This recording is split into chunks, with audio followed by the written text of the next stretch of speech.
चलो बच्चों, आज हम देखेंगे अखबार के नाम, जिसके लेखक हैं यशपाल। यशपाल द्वारा लिखित अखबार के नाम कहानी में सभी की इच्छा होती है कि हमारा नाम समाज में प्रसारित हो, सभी हमें जाने। इस लालसा को चाहने वाले बालक गुरदास, जो विद्यार्थी था, एक दिन जून की भीषण गर्मी के समय विद्यालय में मास्टर साहब ड्रिल कर रहे थे तथा मैं लड़कों में दौड़ रहा था और दौड़ते दौड़ते अंत राम गिर गया। सभी उसकी ओर आकर्षित हुए। पूरे स्कूल में उसके बेहोश हो जाने की खबर फैल गई और उसे सभी जानने लगे। वहीं पर खड़ा गुरदास अपने आप को लोगों से पहचानवाने के लिए कोसने लगा। उसके स्थान पर मैं गिर जाता तो चोट आ जाती तो अच्छा होता, लोग आखिर मुझे भी पहचानने लगते। पढ़ाई में भी वह प्रयास करता कि किसी भी सवाल को पहले अपने शिक्षक को दिखाने, लेकिन वे यह प्रयास में उसकी कक्षा में कुशाग्र बुद्धि वाले छात्र द्वारा निष्फल कर दिया जाता था तथा बेवकूफ़ी में भी वह नहीं उस श्रेणी में आता जो कि उसे लोग जाने। वह हमेशा निराश रहने लगा तथा वह अपने आप को शिवाजी की तरह ऊंची नोकदार पगड़ी पहने और छोटी दाढ़ी रखे, वैसे ही चोला पहने, तलवार लिए सेना के आगे घोड़े पर दौड़ता चला जाता की कल्पना करता था। इतिहास आदि विषय में भी उसे शाबाशी से वंचित रहना पड़ता, क्योंकि उसे घटनाओं की तिथि आदि याद नहीं रहती। गुरुदास अपने माता पिता की संतान में 3 बहनों में अकेला भाई था। उसकी माँ उसे राजा बेटा कहकर पुकारती थी। उसके पिता रेलवे में दफ्तर में लिपिक पद पर रहकर नौकरी करते थे। कभी कभी वे भी कहते कि उनका पुत्र ही उनका और अपना नाम कर जाएगा। गुरुदास ख्याति एवं नाम की कमाई में अपना स्थान अनाज की बोरी के करोड़ों दानों में से एक साधारण दाने से अधिक अनुभव न कर पाता था, जिसे उठाने के लिए बोरी से गिरे हुए अनाज के दाने की भांति अनदेखा कर दिया जाता था। उसकी महत्वाकांक्षा थी कि उसका नाम अखबार में छप जाए।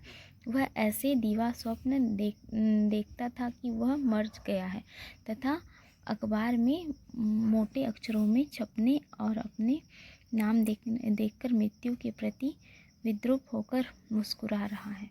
मृत्यु उसे समाप्त न कर सकी।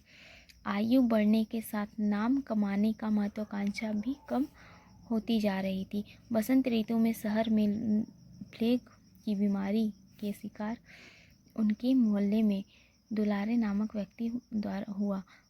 उसके लिए रहमान साहब ने फ़ोन करके एम्बुलेंस गाड़ी बुलाई और उसमें उसे रखा गया।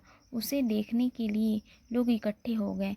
वह भी फिर उसे कोसने लगा कि वह क्यों नहीं प्लेग का शिकार बना। गुरुदास अखबार वालों के द्वारा अखबार बेचने के लिए पुकारा जा रहा था।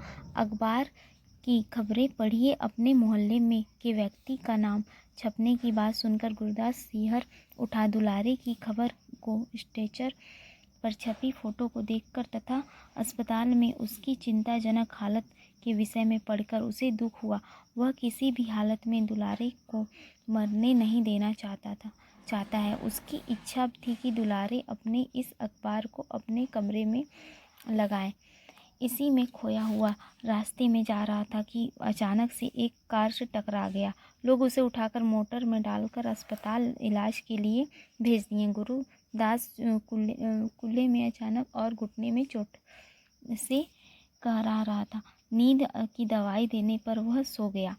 नींद टूटने पर उसे ख्याल आया कि उसकी खबर अखबार में जरूर छपी होगी। प्रातःकाल नर्स द्वारा हाथ मुंह धुलाकर बिस्तर ठीक कर रही थी। उसी समय मोटर मालिक उसका हालचाल जानने के लिए आए। उन्होंने उसे समझाया कि ड्राइवर की कोई गलती नहीं थी। तुम्हारे इलाज में 200-400 रुपये का प्रबंध कर दूंगा और मुकदमा न चलाया जाए। गुरदास साहब की बात को तो सुन रहा था, लेकिन उसे उसका ध्यान अखबार में था। उसने पूछा, वकील साहब, अखबार में मेरा नाम छपा है? वह उसका नाम छपवाने के लिए नाम पता लेकर चले गए। अखबार में छपने से कचहरी में पेश होने के दिन छप जाएगा।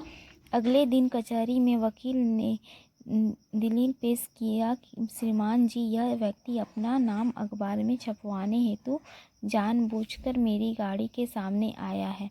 इससे जज ने मोटर दुर्घटना से आहत गुरुदास को अदालत में हर्जाना दिलाने से इनकार कर दिया।